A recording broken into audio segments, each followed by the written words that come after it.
Guys, we're back for another exciting episode of the hashtag Wednesday Match Play, and I feel like I just landed because I just got back from Tucson where we wrapped up hashtag the Evans 17 presented by Eat Sleep Golf.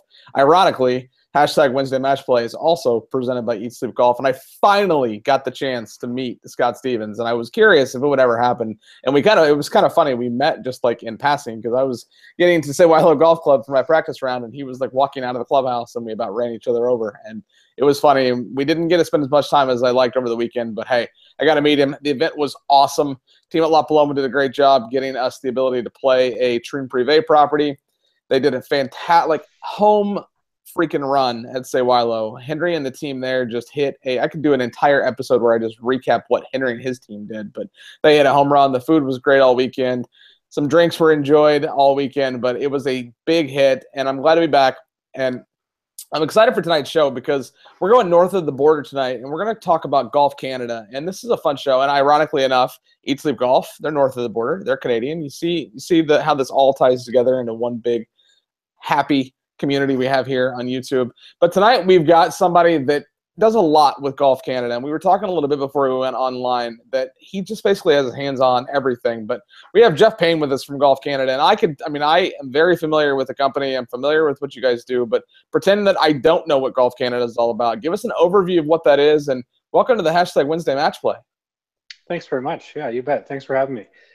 So Golf Canada is the national sport organization, the national governing body in Canada, and it's the scale of it surprised even me when I joined the organization. So it is everything from we wear the hat of the tournament operator for the RBC Canadian Open and the CP Women's Open, but then in addition, we're also we basically are responsible for the development and growth of the game. From everything from getting kids as young as you can swing a club, we want to get it in your hands, and then filling out every stage of the development period up to getting our players and Team Canada ready to make the next step on to going on a tour, to basically everything from handicapping to serving the members, both the players and the facilities across the country, rules and governance. And then also another big thing for us is amateur championships, of which we run 25 or more on an annual basis across the country for a golfing population of 5.7 million Canadians. So fun fact that we like to talk about is, as far as we know, and prove us wrong, there's more golfers per capita in Canada than any other country in the world.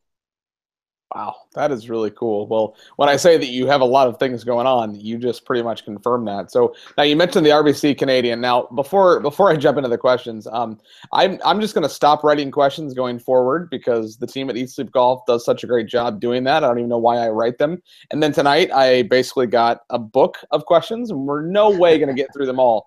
But Scott, thank you for putting 7 pages of questions down for tonight's guest. But the first one is the Canadian Open is this weekend. Tell me a little bit more about Golf Canada's role related to the event and other professional events that do happen in Canada that you have your hands on.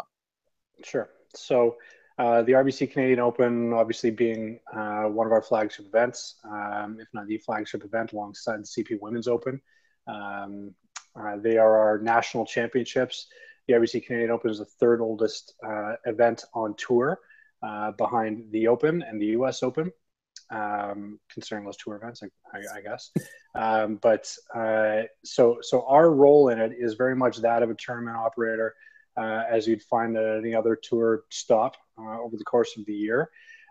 It's just that the unique part, probably if you compare our organization to virtually any other outside of maybe the USGA or the PGA, is that all of the people that are on staff for us typically will run through the preparation, the planning, up through the execution, and ultimately the teardown of this event, and then go back to another function of their job. Some of the other stuff that I was mentioning before. So it's neat to watch the people in the organization who are incredible and flexible and talented, kind of wear those multiple hats over the course of the year. And I think it gives kind of a special flavor because this really is about the celebration of golf in Canada, and the RBC Canadian Open serving as kind of like the way I like to talk about it is we want to use this event as the opportunity to really shine a light on everything else that Golf Canada does across the country for the game, because ultimately we want the players that are already playing to play more and get more enjoyment out of the game, but also ultimately to find golfers that are just starting to get their feet wet and really get them starting to play the game on a more regular basis. That's awesome. Now, I have to ask, have you or will you get the chance to play Glen Abbey? And I have never played north of the border. So what are some of your favorite courses up there? And if you feel free to say Sagebrush, the only true managed facility in Canada. So kind of like a three-part question there, but go ahead. Sure. Yeah, shout out.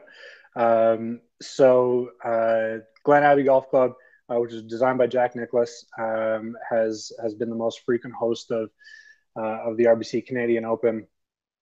I have had the chance to play it a few times in my life. I happened to grow up about 20 minutes away from it. So it was easier back in the day. I haven't played it all that recently, but it hasn't changed a whole lot over the years. So it's fantastic layout, great stadium style course, especially the 18th green, sort of, kind of the natural auditorium. And then, boy, across the country, there's a big variation. It's a big country with a lot of different landscapes. So, kind of myself being born and bred in Toronto, kind of the landscape around here is very much like the rest of the northeastern part of North America. So it's lush, rolling hills.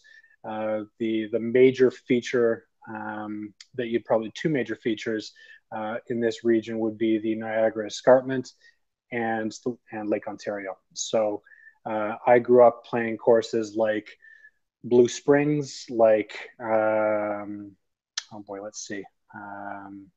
Abbey would be another one that I played quite a bit on. Favorite course in the country, I think, would have to be Jasper Park Lodge. Set in the Rockies, it's sort of I'm sure a lot of people are familiar with Banff and Banff Springs Golf Club, sort of kind of one of the crown jewels of golf in Canada. Well, if you take Banff, which is about an hour north of Calgary, so a little bit more commercialized because it's more accessible, no less beautiful, but a little bit more commercialized. We'll drive about 5 hours north of that and you'll find Jasper. So a little bit more untouched, a little bit more remote, a little bit more wildlife, and it's staggeringly beautiful. And I'm sorry, I have not played any of the Troon property, or I suppose property in Canada, so I can't give the shout out there. But well, that's okay because sure it's closed and just recently reopened, so it's okay that you haven't played there. So okay, now, working with the business development and sponsorships, which is a big part of what you do, who are some of your key sponsors that you're working with, and how are they involved, and what are you doing to develop those and future relationships? Mm-hmm. So obviously RBC goes without saying, being a significant supporter of ours, and really without them, the event does not happen, the RBC Canadian Open. But beyond that, they are significantly invested in the game. They, beyond just Team RBC, the players that they have that serve them well, but they're also invested in the game at the grassroots level across Canada. They truly value it, and it's authentic. They mean it. It's a special relationship. Likewise, on the women's side of the game, with CP Canadian Pacific, who are the presenting sponsor of the CP Women's Open. Again, significant investment in the game for a long period of time, and essential to the success of that event. I'm probably going to miss some. This is almost like the Academy Awards speech. I'm going to miss somebody, and they're going to be upset about it. So, rattling off supporters like Shaw Communications, WestJet, BMW at the RBC Canadian Open, myriads more. But I think the important things, really the purpose behind sponsorship, both from the ones that we have today supporting the game in Canada, and obviously what we look to grow and develop moving forward, is really as the national sport organization, the truth of the matter is, unlike most of the rest of the sports landscape, is every dollar that we are able to capture in revenue ultimately and effectively, according to our mandate, goes directly back into programming or something that benefits the game of golf. So ultimately, we are going to invest every single dollar that we get back into the game, either into players or into helping support facilities. So I think the message that comes through that for all of our partners is really genuine and authentic. And it's funny. I certainly not spent my entire career in golf. Worked previously with teams in the NBA, the NHL, Major League Soccer, and I think basically across the rest of the sports landscape, sponsorship can almost be a four-letter word because from the fans' perspective, it's that's taking it's not pure anymore. My experience is somehow being smudged by having a brand that's paying to be there. Well, in golf, I think it's a little bit unique because there is this, again, saying it again and again, but there's authenticity and it's genuine because their support really goes back to just allowing things to take place, anything from tournaments, but again, going back to supporting the growth and development of the game right at the very base of the grassroots level and all the way up. So it's critical. Without them, these things do not happen. So RBC, you're there. Jack was there. He was in the news. He wasn't swinging a golf club. He was swinging a hockey stick. Now, Scott dropped this knowledge on me. He finished second in that event 7 times. 1, did he ever win the event? And 2, were you there to see him hit that hockey shot? I was, yeah. So Jack, who again he was the designer of Glen Abbey, and as he does with everything, took it really to heart. So he was there as part of an induction ceremony for 2 new members of the Canadian Golf Hall of Fame, and he got up there, Jack being Jack, made a couple of kind of wisecracks that got the crowd going. And then RBC's chief marketing officer, Mary DePauli, presented him with a Golf Canada hockey jersey, which sounds strange to say, but that's exactly what it was. And part of the setup for the RBC Canadian Open this week is around number 7 on the course, which is a par 3. We've installed rink boards. Our team's installed rink boards to make it feel basically like a rink. I mean, what's more Canadian than hockey? Even on a golf course. So Jack stepped up and took a clapper, with a hockey stick in place of a golf club. And I think it all goes back to it's the spirit of the event. It's our national championship. It's our Open, and we're trying to infuse it with things that really bring out the what's authentic and Canadian about the game of golf beyond just the love of the game. It's also the way that we consume the game. The joke, again, kind of in addition to the how much Canadians love the game on a per capita basis, you've got basically 2 seasons in Canada. You've got hockey season and golf season. I dig that. So who do you think is going to win this week? I mean, it's a pretty good field. Yeah, it is a good field. Typically get a fairly good field. Admittedly, it's tough for a lot of the guys that played last week to make the trek across the Atlantic and dive right back in. But guys like obviously world number 1 Dustin Johnson, who is a fixture at this event in recent years, Matt Kuchar, who had by all accounts a great week last week, except for the back 9 where some other guy just did unworldly things to him.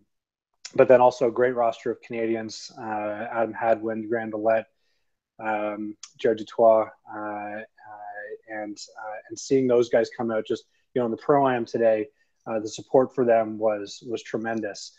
So really exciting. To pick a winner, DJ usually plays pretty well at this event, and talked today about how much he likes the course. It's fairly tight. And if you again, taking words out of his mouth, if you hit fairways, especially with his length, then you're putting yourself in a position to attack. And few attack better than he does. I don't think he'd be a bad bet at all. I think that the odds are probably not terrible in his favor. I would love to see, obviously, a Canadian to break through. It's been an awful long time since a Canadian has won. This is the stat that I should know offhand, but I'm struggling for it. I believe it was Dave Barr was the last Canadian to win the event, and it's north of 30 years ago.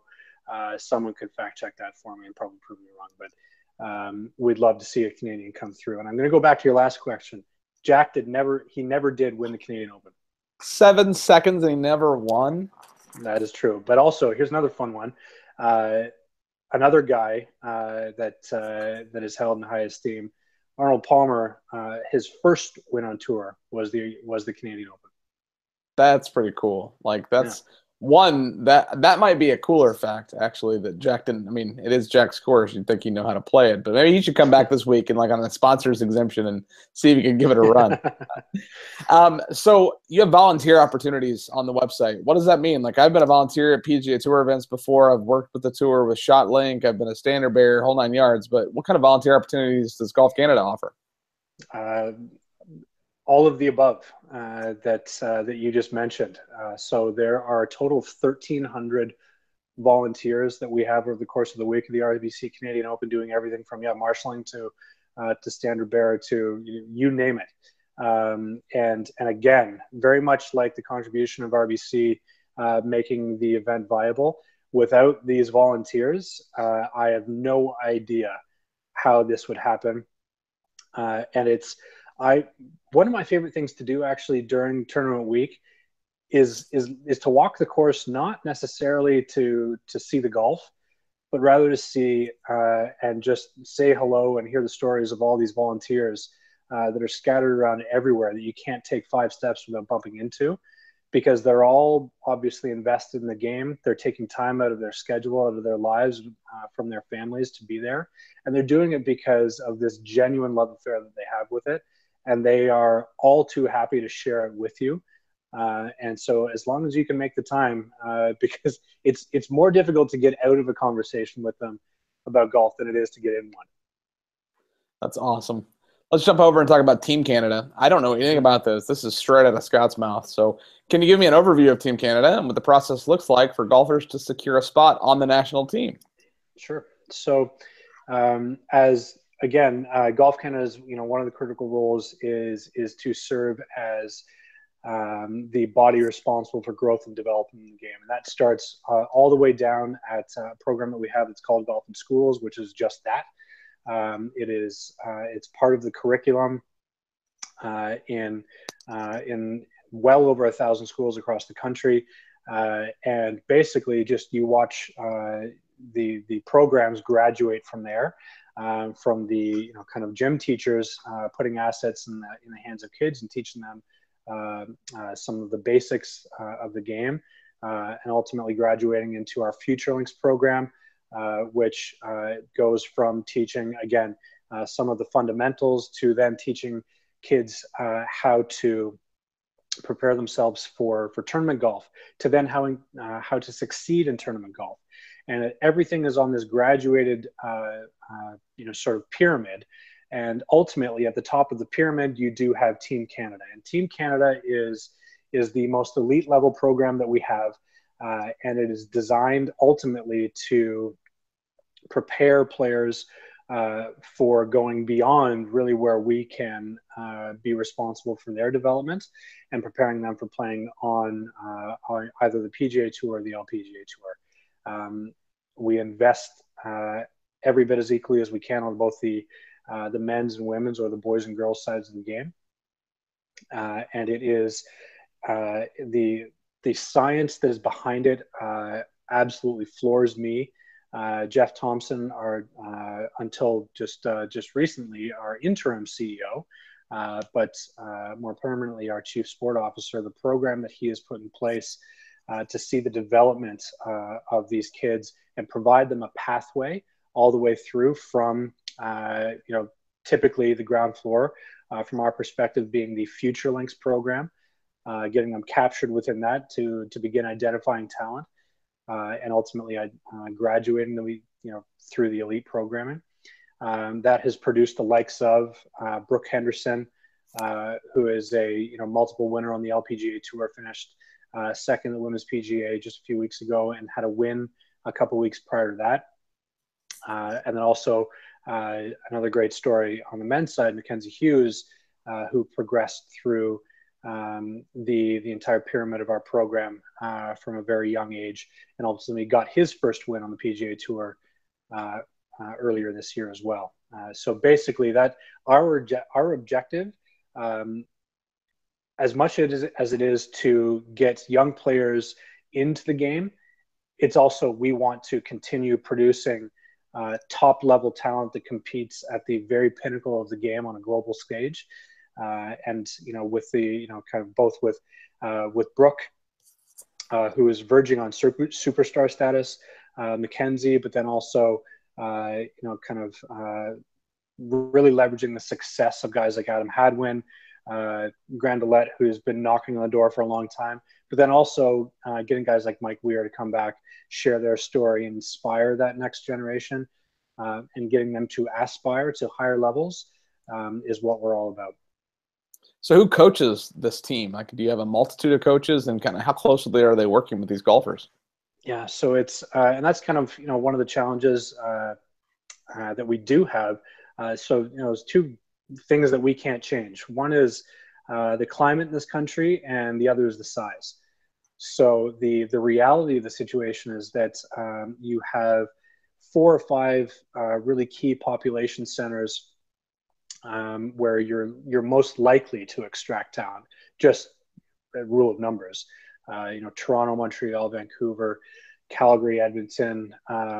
Interesting, that the Grandelet came out of Saskatchewan, where let's say it's not a population center in Canada, but you're also sort of hindered by the fact that getting everybody into one place at one time is a challenge. So we do have a team of coaches that try to get these players that are on that developmental pathway, certainly at the top end of it, get them captive, because when you're immersed in that world is when you're really going to start to see the results elevate.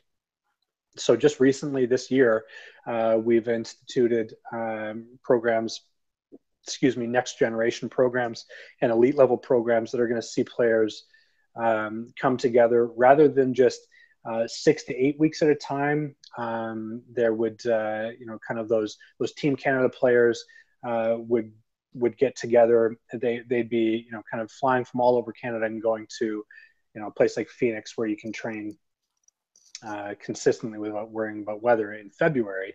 Whereas in Canada, there's only a handful of regions where the courses aren't closed.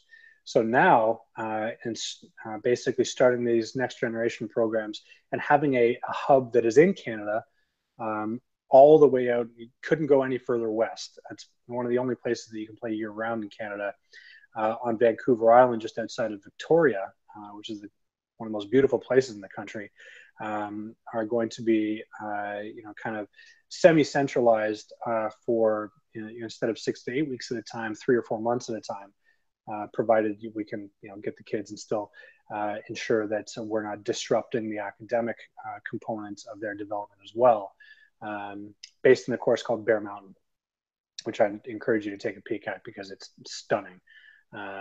So it's the ongoing, the evolution of our developmental programming that is taking place, and keeping as much of it as in Canada as possible, and giving more access, both from the player's perspective to the coaching resources, which are fantastic that we have in place, but also giving those coaches a greater opportunity to have success that they want to have and put their programs in place with these incredible players that they've been brought on board to develop. We just need to bring those two things together more often and in higher quality environments, and that's exactly what's beginning to happen all the way out on the West Coast. That is awesome. Well, all these courses, except for only a couple I've not heard of, so I think I need to spend some more time in Canada. So now I didn't tell you before we went live, this was going to fly by, and it literally has. I just looked at the clock. We have 5 minutes left, but I got a couple more questions before we jump to the back nine. And one, I think you mentioned his name earlier, but we have Jared Dutois coming on the show on the Wednesday match play later this season. So you're kind of like, you're teeing him up, like you're opening act for him, right? So have you had a chance to get to know him, and have you had the chance to see him play over the years? You know what? I've not gotten a chance to meet Jared. I hope to have that opportunity this week. I'm probably in the minority in Golf Canada because he is one of those players that we do love to lay claim to for coming through our ranks. He is a Team Canada player right now, so he will very much be flying the flag for Team Canada at the RBC Canadian Open. He made a run on Saturday. First, he made the cut as an amateur, and then made a run on Saturday to get into the final group, which was I hope I have that right. He was at least in the running, which was fantastic for the national championship. And obviously, we'd hope to see him do the exact same thing again. So yeah, shout out Jared, and we can't wait to see you represent your country proudly this upcoming week. That's awesome. One more before we go to the back nine. So people can join now on the website. That's obviously something that you want people who live in Canada to do. Join. What's the cost? And like, what's the process? Like, if somebody says, I want to join, like, quick elevator pitch of what it is, why I join, what benefits I get, what's the cost? Just kind of brief overview. Absolutely. So to become a member with Golf Canada, the cost is $0. And the immediate benefits that come with that are obviously what the majority of our members use us for is I want my handicap. And obviously we are the ones that issue that in this country as formerly the Royal Canadian Golf Association, now rebranded a couple of years back as Golf Canada. We are the ones who issue that. So if you're an avid golfer in this country and you want to keep your handicap, then we are your one and only resource for that. And that is where the membership really comes to life. There is a gold level membership that's a $50 annual fee. What comes part and parcel with that is a host of benefits that include club insurance. If you forget anything from forgetting a wedge next to the green to maybe your clubs get lost in transit, having that assurance that you're not going to lose out, to having them stickered, to you receiving insider access at the RBC Canadian Open, both from discounts and tickets and exclusive windows to purchase, and a lot of other things in between. That's awesome. So let's review this. The handicap is included for $0 entry fee? Correct. That's crazy. I might move to Canada now because it's not free down here. I will tell you that. Well, hey, I can't thank you enough for coming on the show, man. I have this idea that I'm going to implement if you're down to be the next one. So last week we had Doc Griffin on the show, and he could have talked for an hour or more, and we didn't get through all of his questions. And I asked him, would you be willing to answer the questions, and I'll post them to my blog or to the Google Plus Golf community or both? He agreed. Haven't sent him the questions yet. I've been out of town, but you've got about 45 questions thanks to Scott Stevens. Not quite 45, but there's a lot of questions left. If you're willing to answer those for a blog post and then to be shared to the Google Plus Golf community and then a link posted in the video in the description below, if you're willing to do that, you've just started a new thing here that when we get through this episode, if we get to 30 minutes and we can't answer them all, so would you be willing to do that for us? No pressure, huh? Yeah, absolutely. We'd be more than happy to. Awesome. Well, I think some of these questions you'll have some fun with because it's been fantastic talking to you and getting to know you. But before we let you go, we have the segment called the Back Nine fun, random golf-related questions. It's about you, not about Golf Canada. You ready? Got it. Yep, fire away. What is your favorite golf movie? And if you say The Legend of Bagger Vance, I know you're lying. Because everyone would be lying if they used that answer. Funny story, it was on the other day when I was at the Saywilo. So get this, I'm listening to the Open on this TV. The Legend of Bagger Vance is on this TV. I'm watching The Legend of Bagger Vance, and like the commentator in the Open was like the exact same thing. Like he was talking about him stepping to the tee and taking a swing and finding the fairway, and it was exactly what was happening. So maybe I need to reevaluate my love for that movie. What's your favorite golf movie? Fair. I shouldn't hate either. So I mean, honestly, if I'm doing free association here, how can you not say Happy Gilmore? Love that.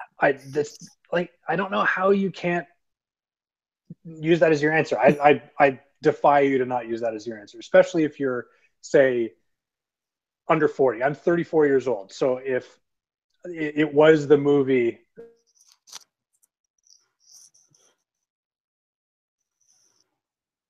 Did we lose you? Oh, no.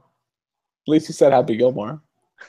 All right, you're Me? back. Sorry. Yeah, we lost you for real quick. You said Happy Gilmore, and then we lost you. So you said it was the movie, and then you froze. It was the movie. It was the movie that made golf Hollywood. Like, regardless of your feelings for Adam Sandler and the shtick in it, it's a fantastic movie. And you're beating up Bob Barker or getting beaten up by Bob. You can't beat it.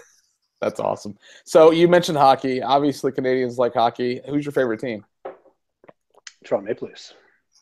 I don't know if that's a good answer. I know nothing about hockey. I went to a game. We have a pretty competitive team here in Naples, that the Florida Everblades, and I've been to a couple of games actually, and it's not bad, but I have no idea what's going on. I'm just like, it's really cold in here. What golf ball are you currently playing? TP5. Okay, I've heard that's a good ball. I've not hit it yet, but I've heard it's a really good ball. What is your favorite or preferred Canadian whiskey? Canadian whiskey? Crown Royal. Now that's not. There's got to be something that's like local that's better. Come on, Crown's so easy to get. You're probably not getting the kind of Crown Royal that we get here. There is a variety. Now, truth be told, there isn't a whole lot of Canadian whiskey around the Payne household. There's other varieties. Okay, dig that. What is your favorite golf course where you live that you like to play the most?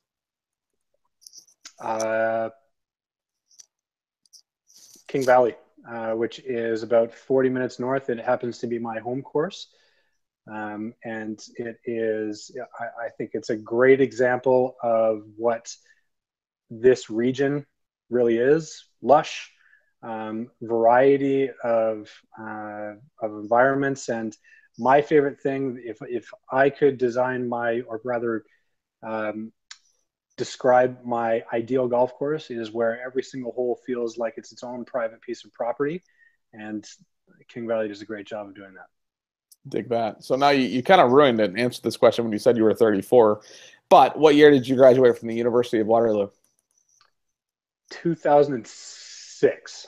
At least you had to think about it. It was a long time ago. It was long enough ago that I had to think about it. That's awesome. So who is your all-time favorite hockey player? I don't even know if I'm going to know the name, but who's your favorite? My all-time favorite hockey player would probably be Doug Gilmour. No idea who that is. He could be sitting right there. No clue. So, legendary Toronto Maple Leaf, nickname Killer. Even though he was not probably what you would imagine by that nickname and thinking of hockey player. He is 5'9", maybe 5'9" on skates. But a warrior, this incredible balance of warrior that would not be denied, but creative with vision. I think a great kind of ambassador for what we love in hockey players, and probably in athletes too. Just heart, grit, desire, but creativity and vision too.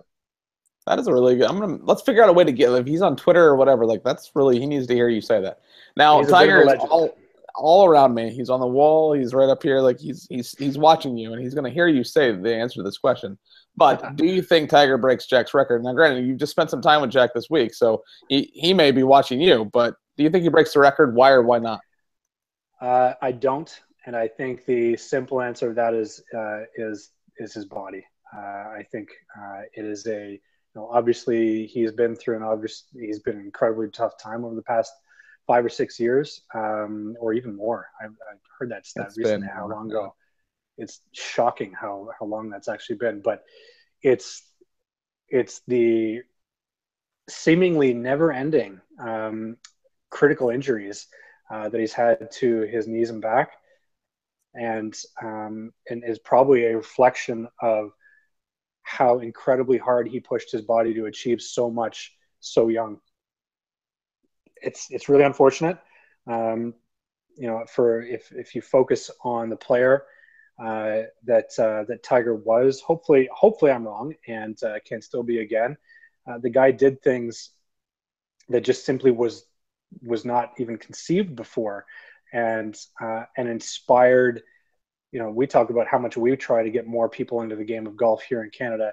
That guy did more for the sport on a global basis than anyone has ever done previous, and probably more than anyone will ever do again. And that can never be taken away from him. So I would not be in the camp that holds it against him and hopes that he doesn't come back and do it. But my head tells me that I think time has passed. I to rebuttal that quickly, because we are way over time, but to rebuttal that, I think that he's not done, because that when he is done, he'll say he's done. And I don't think that he's going to wake up in the morning and think, I'm never going to play again, or I'm never going to break the record, so I'm just going to keep dragging it along. I think he's either going to be one more run, and I need 3 to 5 years of that, but his body's what's going to be, and he's going to have to step to the first tee with a Dustin Johnson on Sunday and realize he's going to be 80 yards behind him, because he can't keep up with Dustin. He couldn't keep up with Dustin when he was at his fittest. So I think that one more run, but that was a great answer, and I'm going to allow it, even though I disagree. And your final question of your hashtag, what'd you say? Sorry, I don't doubt that he'll never say he's finished. He's too big of a competitor. Exactly. That's why I think he's got one more run. And he could win at Augusta hitting 7-iron off the tee. Same thing at St. Andrews. The year that he won at St. Andrews last, he hit driver 3, maybe 4 times. So my fingers are crossed. And if not, I've got a lot of stuff that's worth nothing, like paperweights on paperweights. So a little selfish from that end. But your final question of your hashtag Wednesday match play is, what's next for Golf Canada? What's next for Golf Canada? So we want to continue growing the game aggressively. We've just had a leadership change now on board as of just very recently, a few weeks ago.